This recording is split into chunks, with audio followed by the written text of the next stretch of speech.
Living alone after 60 can feel simple at first until the small daily tasks start taking more energy than they used to. Maybe it's carrying groceries, keeping up with the house, remembering appointments, or dealing with those moments where you wish someone else was nearby. And if you don't make life easier before things get harder, living alone can slowly become more stressful, more isolating, and more difficult to manage safely. So, in this video, I'll show you 10 simple things that can make living alone after 60 much easier. That way, you can stay independent, feel more in control of your day, and avoid struggling with problems that could have been handled earlier. Now, before we start, let me say something important. Living alone is not a problem. I've known plenty of people who lived alone and thrived, and I'm one of them. And I've known plenty of people who lived with others and were miserable. The goal isn't necessarily to avoid living alone. The goal is to make living alone easier, safer, and less stressful. Because after 60, a little planning goes a long way. After more than 30 years as a nurse, I've noticed something interesting. The people who remain independent the longest aren't always the healthiest. They're just the people who prepare. They think ahead. They solve problems before those problems become emergencies. And many of the things we're going to talk about today are surprisingly simple. The first item is a system for emergencies. This is the first thing I'd want every person living alone to have: a plan. Not fear, not anxiety, a plan. Because accidents happen, falls happen, medical emergencies happen. That doesn't mean they're likely, but they're possible. Make sure someone knows where you live, how to reach you, who your emergency contacts are. Consider carrying a phone with you around the house. And if you have significant medical issues or fall risks, a medical alert system may be worth considering. The best emergency plan is the one you hope you never need. Item number 2 would be grocery delivery and backup meals. Let's talk about food, because there will come a day when you're sick, the weather is terrible, your car is in the shop, or you simply don't feel like going anywhere. And on those days, you'll be glad you planned ahead. I always recommend having easy meals available, pantry staples on hand, frozen meals, backup food options.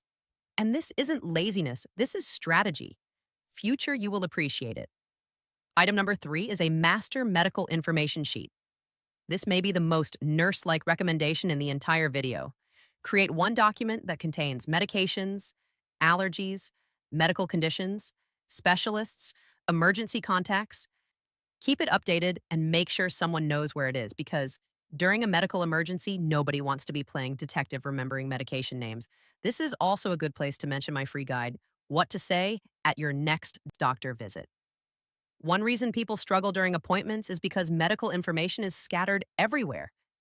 The guide helps you organize your information and questions before appointments so you can get more out of your healthcare visits. You'll find the link down below in the description. Item number 4 is automatic bill pay and reminders. Nobody enjoys talking about bills, but missed payments create unnecessary stress. As life gets busier, and yes, retirement can somehow still be busy, systems become valuable. Automatic payments, calendar reminders, medication reminders, appointment reminders. The less mental energy spent remembering everything, the better. Your brain has more important things to do. Item number 5 is a don't fall home setup. This one is huge because falls are one of the biggest threats to independence. Look around your home. Do you have loose rugs? Poor lighting, cluttered walkways, slippery bathroom surfaces? Most falls aren't dramatic, they're ordinary, and many are preventable. A few simple home modifications can make a surprisingly large difference. Item number 6 is a regular check-in person. Everybody needs somebody. And no, your television does not count. Neither does arguing with the Weather Channel. I'm talking about having at least one person who would notice if something seemed wrong. A friend, a family member, a neighbor, someone who checks in periodically because social connection is important, but so is basic safety. And maybe you can be that person for someone else. Item number 7 is simplifying household chores. One thing I see people do is continue running their household exactly the same way they did 20 years ago. Sometimes that's fine. Sometimes it's exhausting. Ask yourself what can be simplified. Maybe house cleaning help, lawn service, grocery delivery, fewer possessions, easier storage systems. Independence isn't about doing everything yourself, it's about successfully managing your life. Those are not always the same thing. Item number 8 is a transportation backup plan. Eventually, almost everyone has a day when they can't drive. Maybe temporarily, maybe permanently.